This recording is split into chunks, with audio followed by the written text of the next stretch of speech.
Welcome, folks, back to another Virtual CISO Happy Hour with Access Point Advisory Services. We really appreciate you being here. And we've got a couple of folks with us today that are different panelists. We've got Jason Sniss here today, and we've got Jeff Hancock today. My name is Rick Leib. I'm your host. I have been in information security and IT for about 35 years. Done a little bit of healthcare, a little bit of finance, a little bit of IT, et cetera, et cetera, et cetera. So today we're here to talk about NYDFS, why it's important, and what it is, and what happens if you don't follow NYDFS, and answer some questions for our audience. So I'm going to go ahead and ask Jason Ness to go ahead and introduce himself, give us a little bit about his background. Yeah, so my name is Jason Ness. I've been a technology leader in financial services companies for well over a decade. Most recently, I was the CIO for the last several years at American Advisors Group.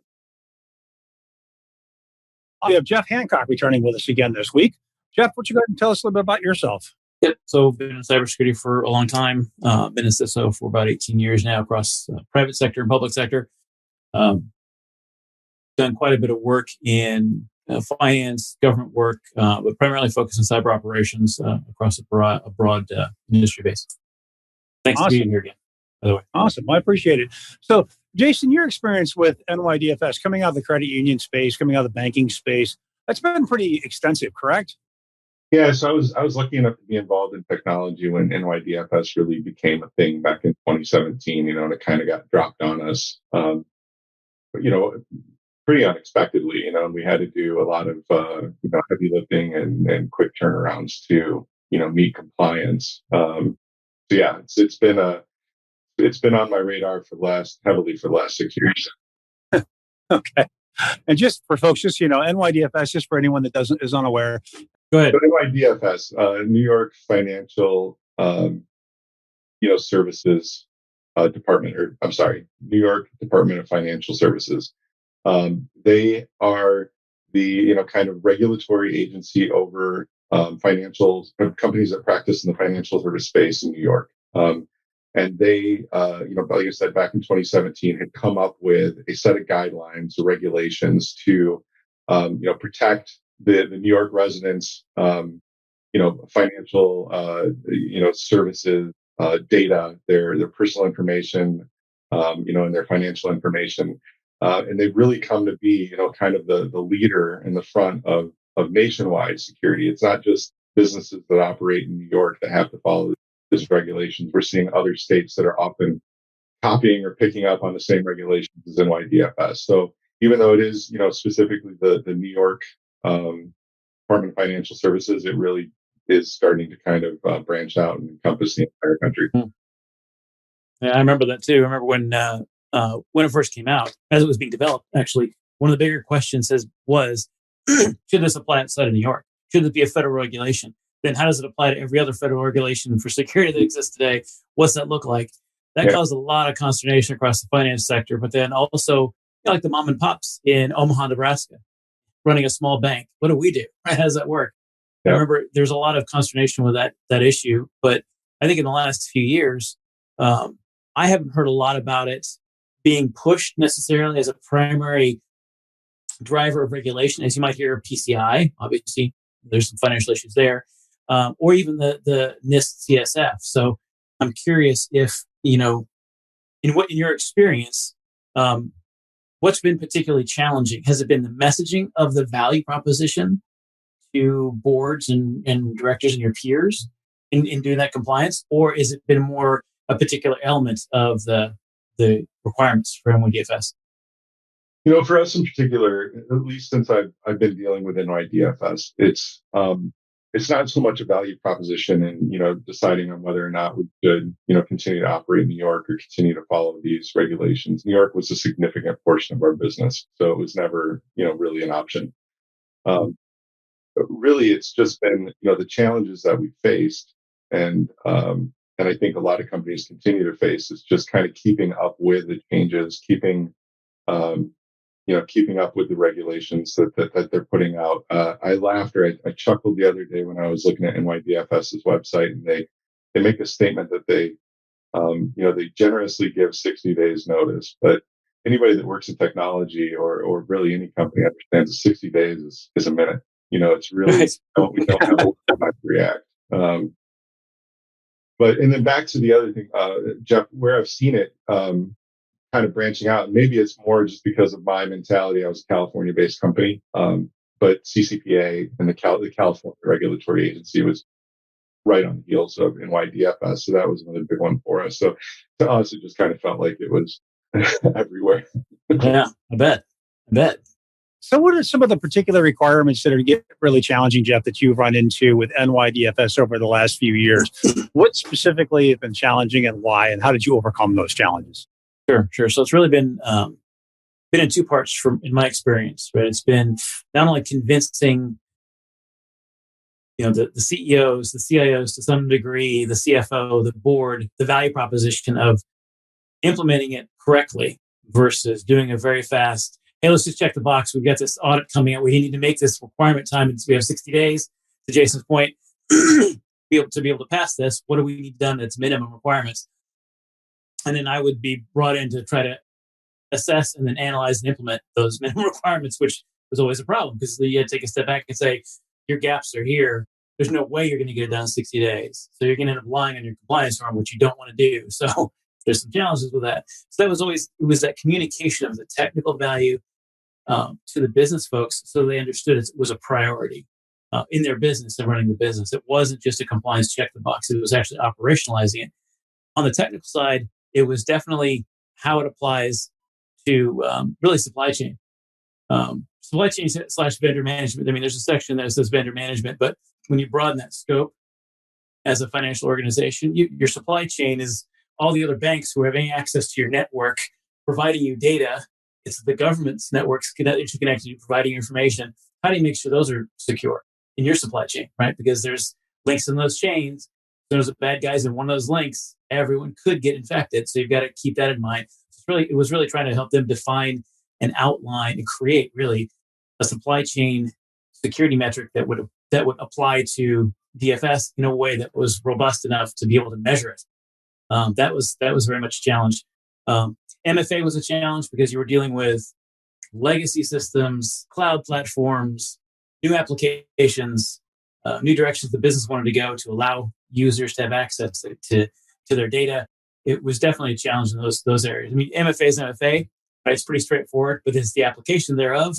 In those three areas, it always seemed to be a consternation, always seemed to be a challenge and a problem. So that's what I've experienced anyway. So, Jason, have you run into the same experience where you've got to explain to the C levels, the additional other C levels, the board levels, and had pushback? And if you have, how do you overcome that? Because NYDFS has got some pretty good teeth to it. Yeah, but how have you overcome some of the objections in the past? It's really, we have, especially like, Jeff mentioned with the supply chain, kind of the business units that interact with third parties and think that they can just go on board or bring on, any additional tool service, partner that they'd like, not understanding that, they may also have to either, meet NYDFS standards or, there's certain processes that we have to follow in order to give them access to our data. And it's a hard challenge. The business wants to move, very, very fast. And, here we are kind of throwing roadblocks and road speed bumps and, bringing them down for NYDFS. So it really just comes down to, what I spent a lot of time doing was really explaining the risk, partnering with, my risk officer, partnering with my CISO, at one point and really, kind of selling that or educating, our president and our COO so that we could really kind of use him to, bridge that gap and kind of slow down, some of the other business channels. So it really, my recommendation would be, start with your core team, really get them invested in NYDFS, dig into it with them, go through the risks and the impacts. And then, kind of build that core team to go out and spread the news and, bring everybody else under that umbrella. So what areas, when you do that, Jason, so let me ask you this. So what areas have required more explanation, if you will, to the C levels to get the buy-in than some other areas. I mean, so MFA is pretty straightforward. Everybody today knows what MFA is. Unfortunately, the bad guys, some of us know how to get around MFA. It's becoming more and more prevalent these days, stealing authenticated cookies and whatnot. But what are some of the challenges around trying to explain what some of these technical things are to the C level to get their buy-in because they just didn't understand? Yeah, MFA was a big one. Every time you add MFA or every time you say, you've got to do a token check on, when you log into Salesforce or whatever, we've got to go through single sign-on. They think it's the end of the world. It's adding an extra step. It's gonna blow out their processes. But the reality is, you just got to kind of hold that line and push them through it because it really doesn't, and it becomes habit and part of the process very quickly. I think the bigger challenges that we faced, personally, were in the kind of the data encryption, and how that impacted their other tools, and really it just kind of going back to how do you convince them and how do you bring them on board. Like I said, you really got to paint that picture and really get into the risk. And I was lucky and unlucky enough in a point where, like I said, New York was, I think at one point 15% of our business. So it wasn't really an option to say, hey, we're gonna stop doing business there. I mean, we actually did for a small period of time in the beginning where we stopped funding loans in that state, but it was impact. And so that was kind of everybody's mind and driver was to get back to that. And let's bring that business back in here. And these are the challenges that we have to face and overcome to do that. From a clarity perspective on some of these opportunities, right? Some of the requirements, I should say, what have you seen is lacking in your experience, right? If you were to take an 80-20 view, right? What 20% of the requirements are driving 80% of the lack of clarity or confusion or stumbling blocks or that kind of thing, from what you've seen in your experience? Really, I would say back in the beginning of NYDFS, and I think it's gotten better to a point, it kind of felt like they were creating rules around, data processes that maybe they didn't fully understand. A big one that hit us was around data encryption and encryption at rest. And I think that the challenges there were we had some legacy systems, that use that data transactionally, and so encrypting it midstream really it did slow down business and cause impacts. But it was a hard rule, and it still is a hard rule with NYDFS. And even though you may have encryption in transit, and you may have other firewalls and protections and segmentation, they really kind of stuck to that rule. So that was, I think, understanding or their lack of understanding back in the day, maybe, of all of the other features that we have protecting this data. Is that really a requirement? Right. To that level. Right. So it does feel good. It feels like NYDFS, they're not the most technical people that are making these rules. Right. Exactly. It's Congress. I live in Virginia, so I deal with this on a pretty regular basis. So that's like Congress and the Senate and the privacy laws. Anyway, won't go there. Different podcast. So from your experience, what in those particular areas that you just outlined, giving that example you just gave of the, encryption, arrest, etc., when you tried to implement these standards or modify your organization to implement those standards, was there any extra cost associated with doing that? Did you have to move more things off of legacy systems to cloud? Did you have to update more systems? And we're not asking for specific numbers, but did you experience what was like $1 million increase in OpEx or CapEx, or how did you guys manage that? It was very significant. It was years ago. I don't have specific dollar amounts in my head anymore, but we actually operated on a legacy platform. That was the only platform of its kind, that we created, and that platform was older and sensitive to changes, and it was not built to read encrypted data or unencrypted data. And so we actually had to go back and redesign the system at its core, so that we could kind of slim down some other processes, to kind of make up for the additional time that it took, for the system to access and transactionalize that data. So it was a significant project. It was a multi-year project, to be honest with you. And I would say it more than doubled our budget. Yeah. In that space. Yeah. Again, It's unfortunate, right? I mean, there's a lot of folks listening who are in this space, who work in the financial sector, who I'm sure they've experienced some of that same pain, and there's no easy way around it. But I think what triggered the question for me was when you said some of the folks who created DFS don't understand the long tail implications of these changes.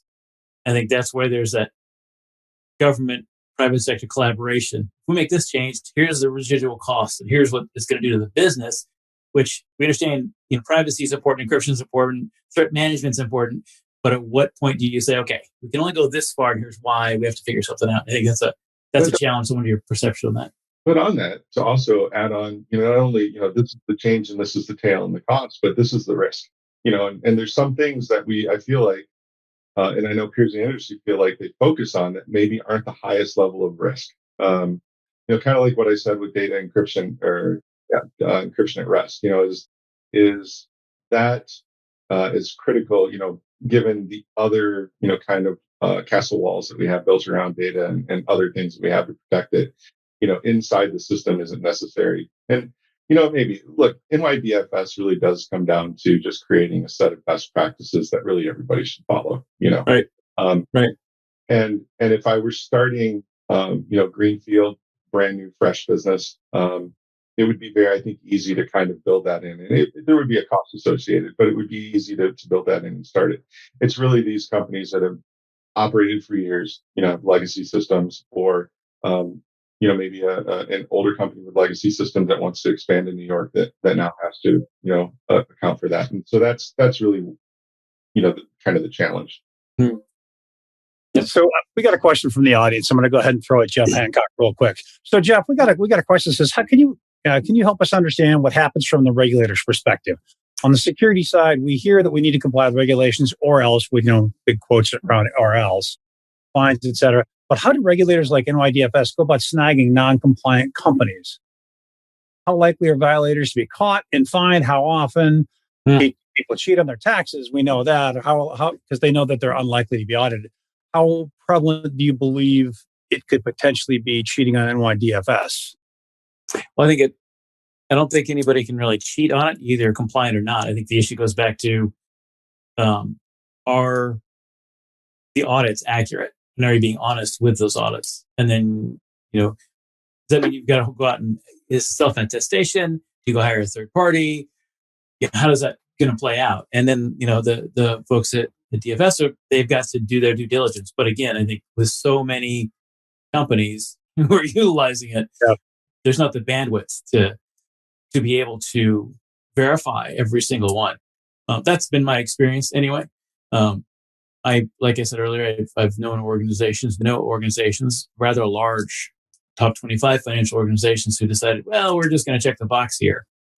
And it put the CISO and the CIO in a difficult spot because it's your reputation, it's a lot of things. So I think the advice I would have is that obviously not just that outside of this conversation, but I mean, if any CIO or CISO has that challenge where they've got executives or peers saying, yeah, it's okay, just check the box.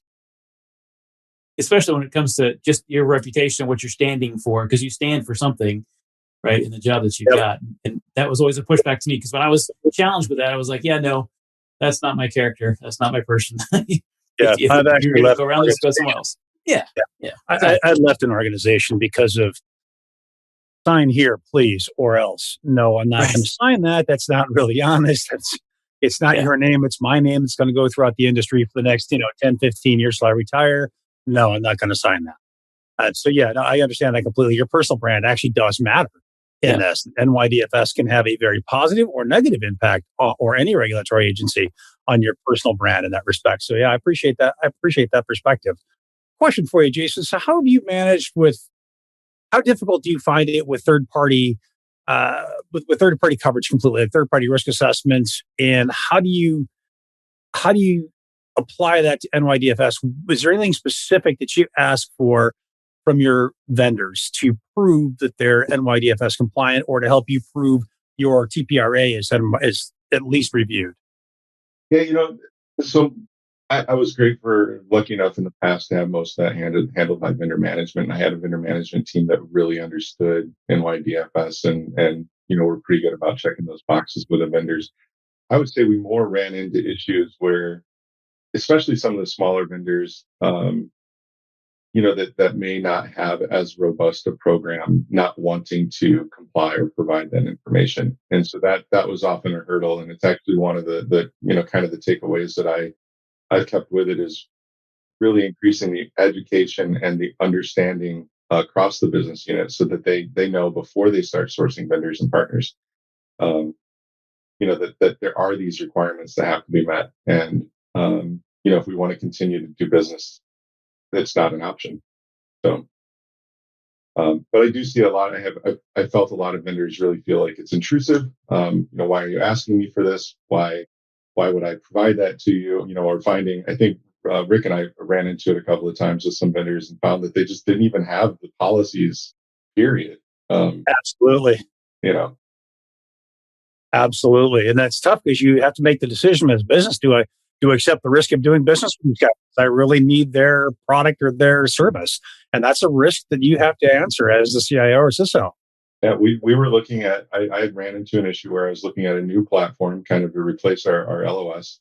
And they couldn't meet the requirements, and so we had to, walk away from the deal. And I think we were in the contract phase. Wow. So. Awesome. Yeah, it's a tough play. It's a tough play. That is tough. I mean, and that's brutal. So because now you got to explain to the business why. I know you want to do this. I know you really need this, but I'm sorry, we can't. We've made the decision that this is too risky. And then the business has kind of got a sour taste in their mouth from InfoSec. Like, oh my God, they stopped us from doing business again. It's costing us money. And it's tough. It's tough. So, okay, I agree. So what are some of the specific controls pose the greatest implementation difficulties, Jeff? What is NYDFS controls you've run into to where, it's just brutally difficult to get in place? And if you do, and you're unable to get something specifically in place, what compensating controls, or how do you go about finding a compensating control that can meet that need? Sure. So I don't think, Jay's mentioned, the encryption right across all platforms, and the MFA across all platforms, and the encryption components, right? I can think back, and those have been particular challenges just from a requirements perspective, because again, to take MFA, right? That's implementing those across systems that, again, legacy, cloud, various applications, what the business is bringing to the table, saying, hey, we just bought this new software, or we're having the software developed for our users. How are we going to make sure? Blah, blah. And I mean, that's architecting and engineering, in some cases, 3 different systems to run MFA, and they don't necessarily all talk together. So you've got to, I think that stands out as one of the more difficult elements in my experience, mapping, managing, implementing those MFA systems to maintain that requirement or enhance the requirement, what we could do. But also things like threat management, threat modeling, understanding not having a SOC. The organization may or may not have a SOC, but you still have to manage, monitor incoming threats, that kind of thing. Being able to tie those threats to actual real, again, what's your architecture like in the organization that I have to deal with? How do we identify the threats? How do we mitigate those threats? All proactively based, right? When you're dealing with multiple architectures, that was always a challenge. So you're able to present back to the board, to the business, hey, yeah, we're meeting these requirements, but here's the extent that we're doing it, and here's what we're going to need in 12 months to pay for it, right? Even more, right? To expand these roles. That was always a challenge, right? Again, I think that in my experience in the financial sector, with already small, mid-sized, and large organizations, it has been a challenge to be able to help business folks translate the impact of not meeting the security compliance requirements and operationalizing those. What's that look like from the business perspective? Because as Jason went out, I just want to do my business. I just want to do my job, right? And you guys are getting in the way again, because if we're turning down a vendor who's not compliant, But at the same token, we as security professionals have to come to the table and say, look, right, here's out of a list of 10 issues that we've identified that we have in not meeting these requirements. Here's 3 that we have to fix in the next 12 months. These other 7, okay, maybe 6 to 8 months, but we've got to fix these quickly. And then tying that to business, right? I think those have been, to get a broader answer to your question, that's been always a 2-pronged approach. There's a handful of requirements you've got to implement. They may or may not go well, but then how do you justify the cost to be able to say, hey, boss, write the check because here's what we need to get done or we're not going to be compliant. So it's been a challenge for sure. Okay. Okay, I was curious. So on those costs, so when you run into those challenges of the MFA, for example, that we keep going back to, how do you justify the costs?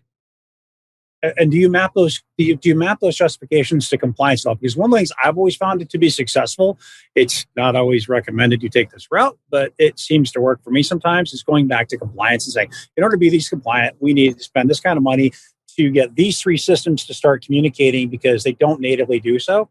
And I've got to have my SSO, and I've got to have the same encryption levels and encryption, decryption applications. How have you gone back? And have you gone back and justified those? Such as like I said, I've used compliance as a justification and been somewhat successful. Not always, but been somewhat successful. Have you found any ways other than flying back at compliance and saying this is what we need to do, Jeff? Actually, years ago, I'd used a compliance argument, but then I realized that I was not the only one who cared about it. But it quickly seemed like everybody was putting a lot of business, other things in front of that compliance, and I quickly learned I'm going to take all the security reasons why we need to do something, all the compliance reasons why we need to do something, put those aside. I'm going to look at the results. If we don't do compliance, what's going to happen? If we don't implement these technologies, what's going to happen? So I'd come to the table and say, look, folks, if we don't do these things, do you want your new platform to be launched in 6 months? Do you want to pay these additional fines as we do? So I was very much focused on the results if we did this and the results if we did not. Yeah. And that spoke to business terms right away because that's what the business folks and CIOs would understand is, oh my gosh, wait a second. There's an IT cost. If we don't do this, and this is going to happen. There's a business cost. If we do this, this is going to happen.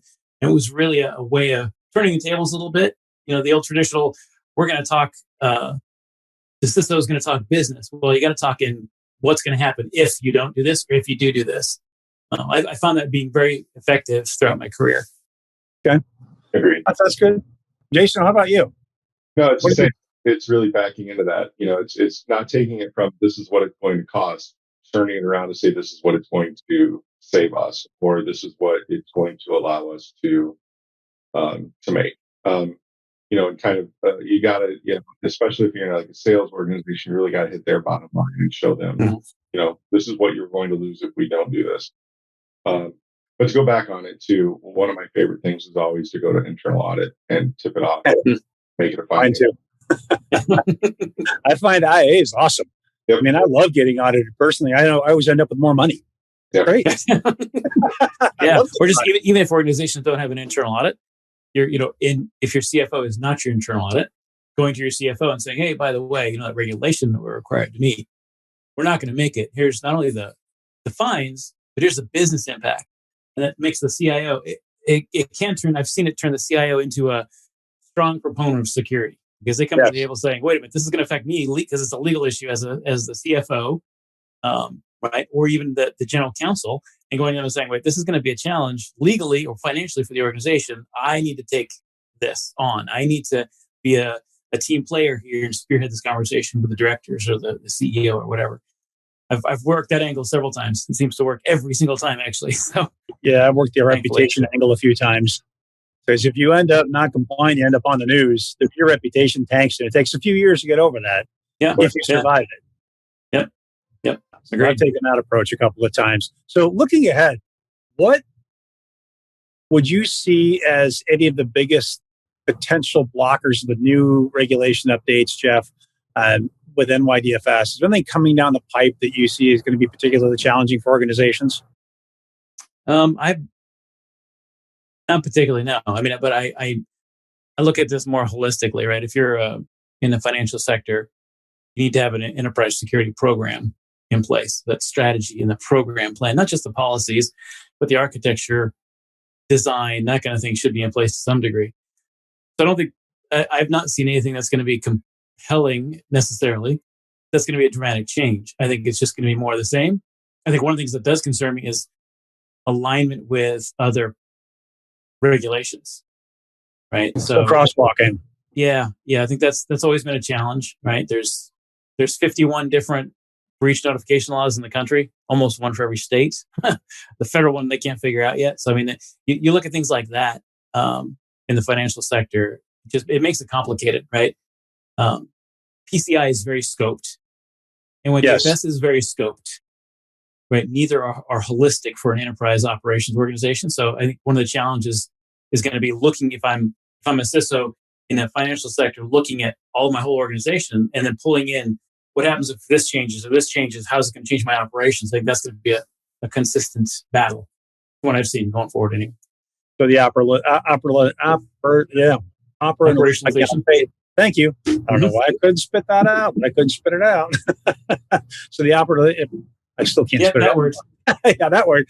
That's going to be, that's what your primary focus is on the upcoming changes, is making sure you can continue to operate. Yep. Awesome. Jason, what about you? Anything coming up with NYDFS coming down the pipe that you see that could potentially get in the way or be overly challenging for organizations to adopt? No, and again, I agree with Jeff. I don't really see anything, in the pipe, but unfortunately, we don't get a view very far out into that pipe. As I mentioned, they typically only start talking about it 60 days in advance. I think the big thing, going back to what I mentioned at the beginning of the show, is are the other states that are adopting it, and what are the other regulations that are going to come into play that are going to pick up or follow suit with NYDFS? And if they ever do get off the ground with the federal regulations, that's going to be quite interesting. So if I was a business or I wind up working with a business that is not currently in New York, I think the smart play right now is to start looking at some of those regulations and seeing how you can jump in front of them before you are required.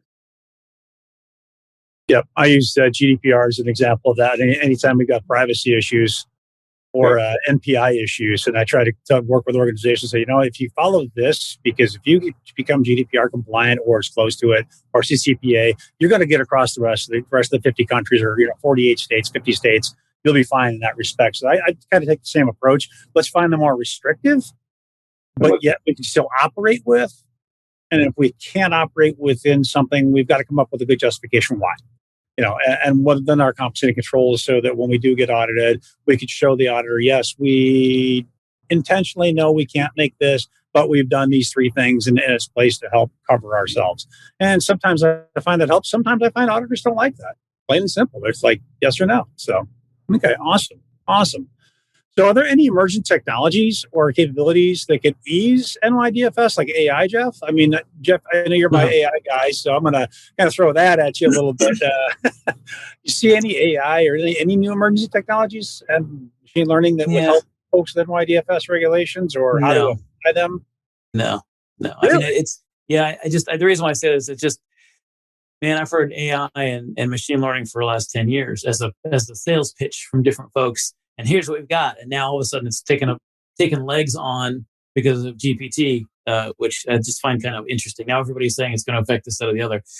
From an operational standpoint, outside of DFS, as a CISO, yes, AI, some of the tool sets that we know bad guys are using can help streamline some of the processes, documentation that we do, approaches we do as CISOs for sure.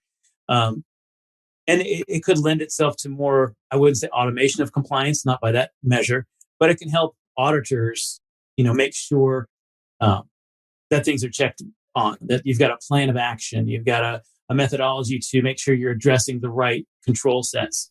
Absolutely.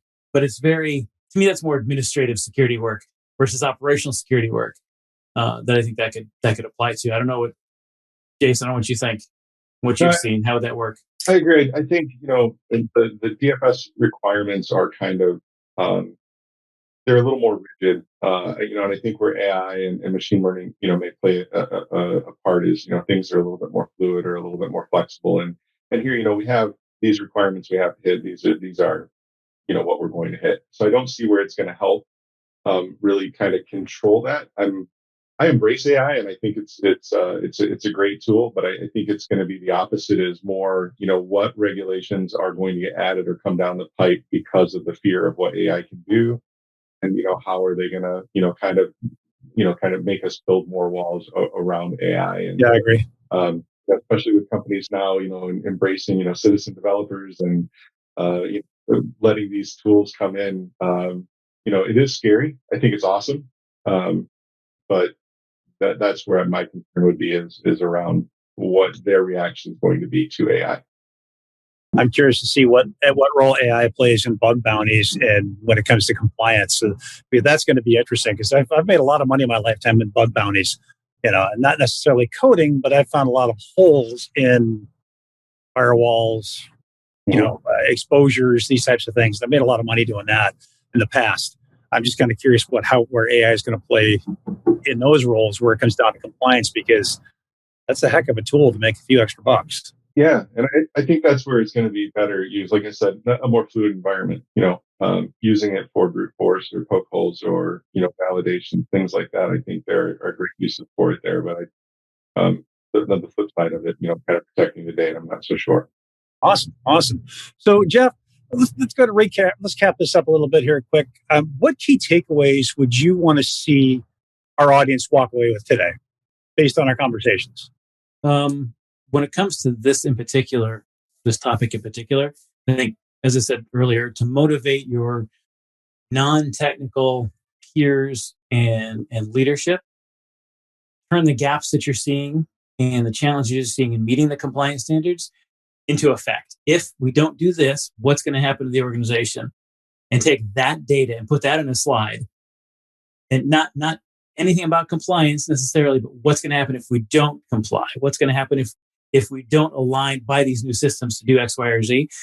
Using it, having a communications model with your executives based on the impact if we do something and impact if we don't do something, that's going to be a big driver. And you can say that for all of cybersecurity, but for compliance in this conversation in particular, that's a big driver because your audience is going to be the CFO, the legal counsel, and the CEO and the CIO, right? Those four people. They are stakeholders in this compliance process, in DFS to some degree. They own parts of this. So addressing it to them from that if the results perspective will help drive conversation at the very least and be able to gain credibility, maybe more resources, etc.